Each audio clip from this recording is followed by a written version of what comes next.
To compete with the rest of the world, Singapore needs global manpower for the economy to grow beyond the limits of our local workforce.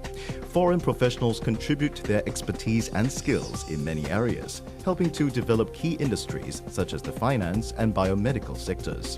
While for more physically demanding jobs such as construction and marine, foreign workers are needed, as it is harder to fill such jobs with locals.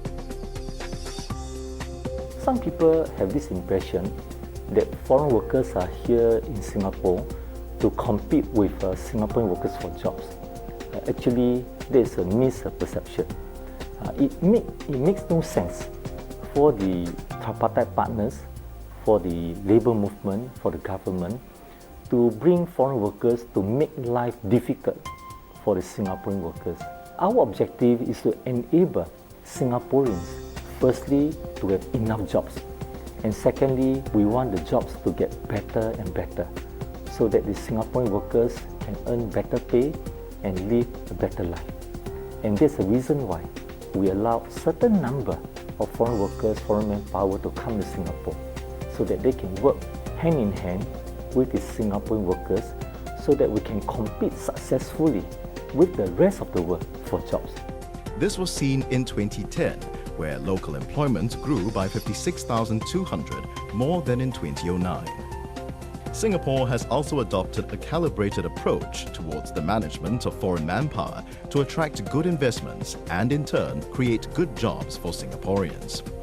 A dependency ratio, or DR, is in place, which means that employers must employ Singaporeans first before they employ foreign workers. We cannot have an unlimited inflow of foreign manpower. This will create a lot of pressure on our society and on our infrastructure.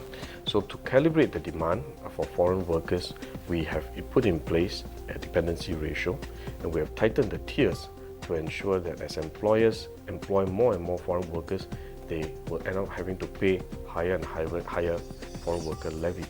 If we tighten the foreign worker too much, some of the businesses will become unviable.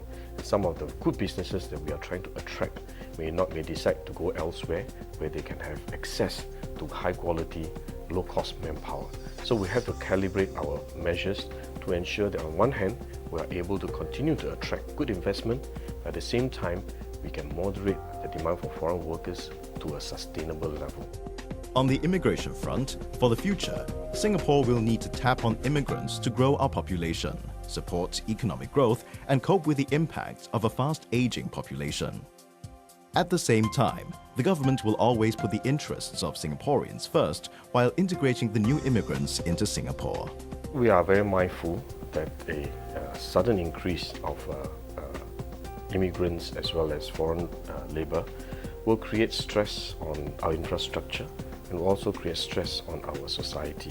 And therefore, we have taken measures to moderate the influx of both foreign workers and immigrants. For the immigration, we have also tightened our immigration policy to ensure that the growth in our new citizens and our PRs can be maintained at a level that is sustainable.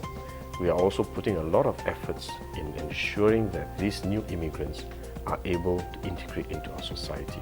They can settle down, they can become part of us, and they can become play an important role in helping our economy develop and our nation develop.